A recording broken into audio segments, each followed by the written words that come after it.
देखिए आज 44वां दिन है, लेकिन हमें ऐसा लगता है हमारे अंदर एनर्जी वही पहले दिन जैसी है। उसका कारण है जो लोगों का अपार जन समूह हमें मिल रहा है, प्यार मिल रहा है और एक विश्वास लोगों ने जताया है।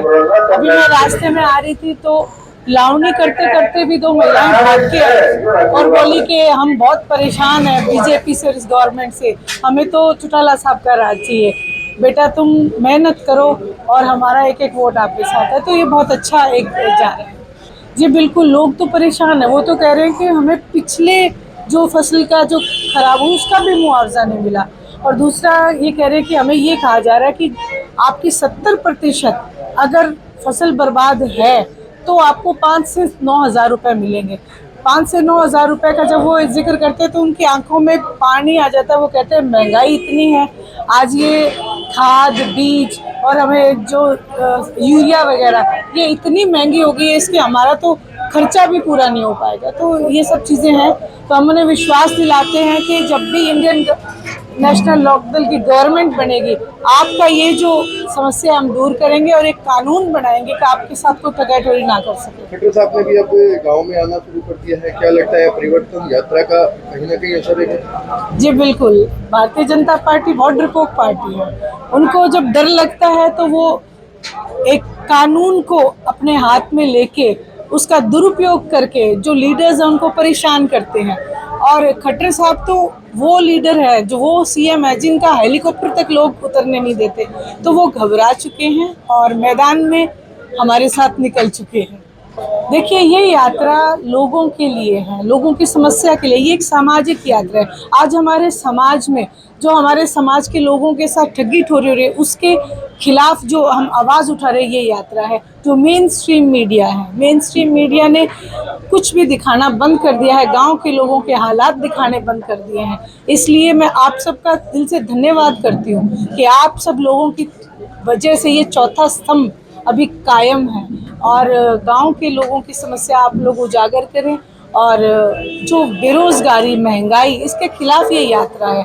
2024 में लोग अपना मन बनाएंगे और निश्चित रूप से इंडियन नेशनल लोकदल की सरकार बनेगी। देखिए, ये ठग बंधन तो पहले हो चुका है इनका तो, और ये इन लोगों का जो ठग बंधन है ये जेजेपी का विलय हो चुका है बीजेपी में।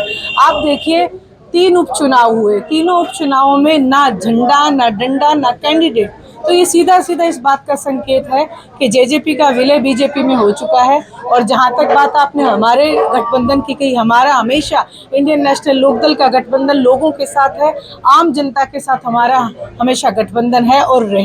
नहीं, जजपा के कार्यकर्ता तो ये कहते हैं कि हम आपकी बार दुष्यंत चौटाला को मुख्यमंत्री बनाएंगे, कैसे होगा? जजपा का कार्यकर्ता कौन कहता है? जजपा के तो लोग अपने आप को इतना ठगा हुआ और दुखी महसूस करें।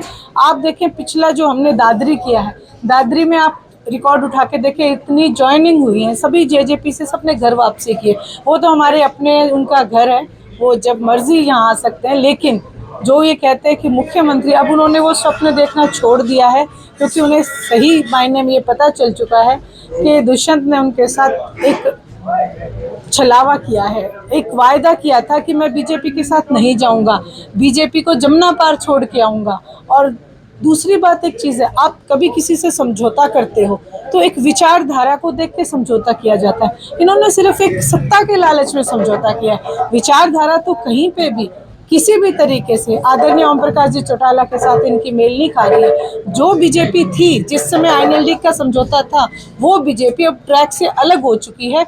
वो आदरणीय जितने भी थे बीजेपी के लीडर्स, वो अब नहीं रहे जिनके साथ था। और अब जो बीजेपी है वो केवल अडानी और अंबानी की कही जाती है। आखिरी सवाल है, चर्चा भी बनी हुई है पूरे प्रदेश में, 6 तारीख को जब चौधरी रघुलाल जी के यहाँ कार्यक्रम था तो दुष्यंत चौटाला ने दादा ओम प्रकाश चौटाला के पैर छूने की कोशिश की, उन्होंने आशीर्वाद नहीं दिया, क्या लगता है?